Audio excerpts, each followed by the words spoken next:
Parent child counselling का हुआ भव्य आयोजन। वाराणसी मारवाड़ी युवा मंच अन्नपूर्णा शाखा की अध्यक्ष पूजा खेमका द्वारा पेरेंट चाइल्ड काउंसलिंग का आयोजन किया एवं कार्यक्रम का संचालन पूर्व अध्यक्ष कनक खंडेलवाल द्वारा किया गया। इस सभा में मारवाड़ी युवा मंच के राष्ट्रीय एवं प्रांतीय पदाधिकारी भी आए हुए थे। अन्नपूर्णा शाखा की सचिव नैना जैन एवं कोषाध्यक्ष प्रीति प्रहलाद का भाभी ने सभी का स्वागत किया। मारवाड़ी युवा मंच शाखा की ओर से ये कोशिश की गई है कि इस काउंसलिंग के जरिए हम बच्चों की समस्या को समझे, उनको हल करें।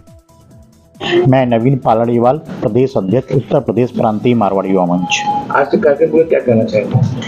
हमारे अन्नपूर्णा शाखा, जो कि मारवाड़ी युवा मंच अन्नपूर्णा शाखा वाराणसी की उत्कृष्ट शाखाओं में से एक है, हमेशा जन सेवा, समाज सेवा एवं उत्कृष्ट कार्यों को करने में आगे रहती है। उसी की श्रेणी में आज के लिए जो सबसे टफ काम है पेरेंटिंग, उसके पर उन्होंने एक सेमिनार का आयोजन किया है। हमारे डॉक्टर साहब लक्ष्मण यादव जी उस सेमिनार को आज यहाँ अटेंड हम लोग को देने के लिए आए हुए हैं। बहुत ही सुंदर कार्यक्रम है। सबसे टफ काम है आज की तारीख में बच्चों को पालना, उनके मेंटल हेल्थ को संभालना, उनके साथ साथ अपनी मेंटल हेल्थ को भी संभाले रखना। इसके लिए इन्होंने जो इनिशिएटिव लिया है पूरे युवा मंच के साथ साथ पूरे समाज के लिए बहुत अच्छी काम किया है। मैं इनको साधुवाद देता हूं और हार्दिक शुभकामनाएं देता हूं इस आज के काउंसलिंग सेमिनार के लिए। धन्यवाद। मेरा नाम है डॉक्टर लक्ष्मण, मैं मनोचिकित्सक हूँ, founder changing men's mental health care Varanasi. आज यहाँ पे पेरेंट्स चाइल्ड काउंसलिंग का कार्यक्रम किया जा रहा है, क्या उद्देश्य है? देखिए, ये जो कार्यक्रम हो रहा है उसका जो मेन उद्देश्य है बच्चे और पेरेंट्स के बीच में एक हेल्दी इन्वायरमेंट डेवलप करना, अंडरस्टैंडिंग डेवलप करना, और जो आज के परिवेश में जो मानसिक समस्याएं हैं यार, ये पेरेंट्स को भी बच्चे को भी जो है अलगाव हो जा रहा है, बच्चे बात नहीं सुन रहे पेरेंट्स के, या पेरेंट्स स्ट्रेस में आ जाते हैं, फ्रस्ट्रेट हो जाते हैं। तो कैसे अपने डेली लाइफ को मैनेज करना है, अपने मेंटल हेल्थ को कैसे मैनेज करना है, बच्चों को व्यवहार को कैसे समझना है, ताकि एक बेहतर एडजस्टमेंट स्टैब्लिश कर सके, एक दूसरे के बीच में एक अंडरस्टैंडिंग डेवलप कर सके, उसके लिए वर्कशॉप ऑर्गेनाइज की गई। बात कह रहा साहब, आजकल की जो युवा पीढ़ी है, जो बच्चे हैं, पढ़ाई और देखा जाए तो सोशल मीडिया और मोबाइल को लेकर काफी मेंटल हरेसमेंट होते जा रहे हैं, ऐसे में क्या कहना चाहिए?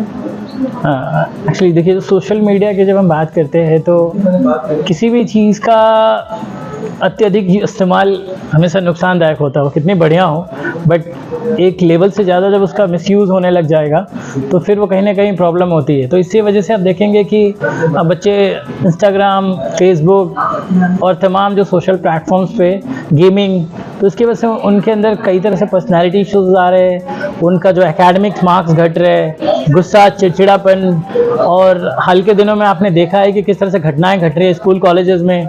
बच्चे इतना ज़्यादा एग्रेसिव हो जा रहे हैं कि वो जान तक ले रहे हैं अपने साथी की।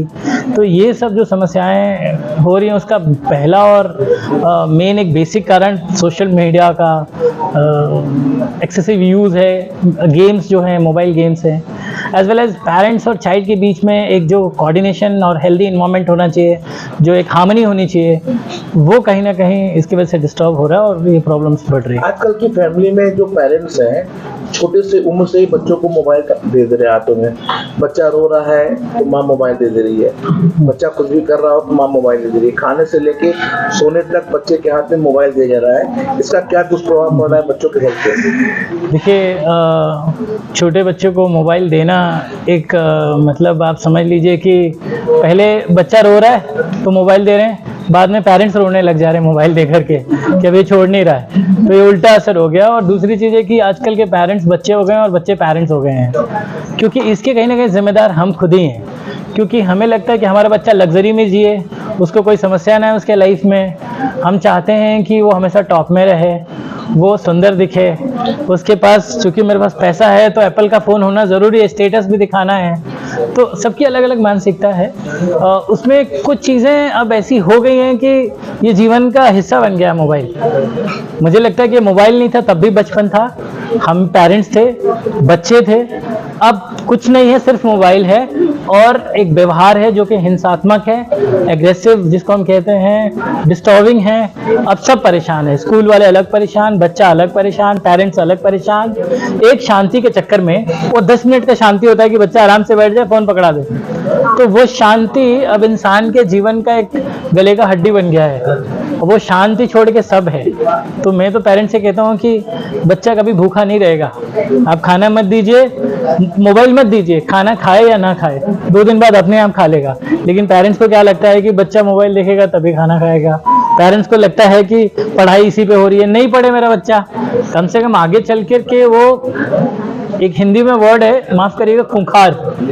कहीं ना कहीं इंसान खूंखार होता जा रहा है। पहले जानवर हुआ करते थे, अब कब गुस्सा आके कब क्या कर दे कोई किसी का पता नहीं है। जैसे जानवर को कहते हैं ना, तो धीरे धीरे वो प्रवृत्ति बढ़ते जा रही है एनिमल वाली। तो इसका सबसे मेन कारण ये फोन है। मेरा नाम पूजा खेमका है, मैं मारवाड़ी वमंच अन्नपूर्णा शाखा की अध्यक्ष हूँ। मैम, आज किस तरह कार्यक्रम किया जा रहा है? आज का कार्यक्रम बेसिक हम लोग ने देखा है पेरेंट्स चाइल्ड काउंसलिंग सेशन। ये सबसे ज़्यादा यूज़फुल मुझे ये लगता है कि आज का जो यूथ है, जो जनरेशन है बच्चों का, वो इतना ज़्यादा छोटी छोटी बातों पे पैनिक हो जा रहा है और बहुत ज़्यादा डिस्ट्रैक्ट हो जा रहा है। कहीं ना कहीं शायद उसके पीछे उनका कुछ साइकोलॉजिकली थॉट्स है, चाहे कुछ भी इस तरह का है, तो उस थॉट से निकालना, या पेरेंट्स खुद भी बच्चों को उस चीज़ों में डाल रहे हैं कि आपका थॉट उस तरह का हो, उनको ज़रूरत के पहले सारी प्रिविलेज दे देना, सारी चीज़ों को सुविधा उपलब्ध कराना। तो ये कहीं ना कहीं हम पेरेंट्स भी कहीं ना कहीं वो कर रहे हैं। उसको लेकर के ही हमने ये एक प्रोजेक्ट रखा है, कार्यशाला रखी है, जिसमें हम पेरेंट्स को भी कुछ चीज़ें डॉक्टर साहब के माध्यम से बेहतर रूप से समझा सकते हैं और बच्चों को भी समझा सकते हैं।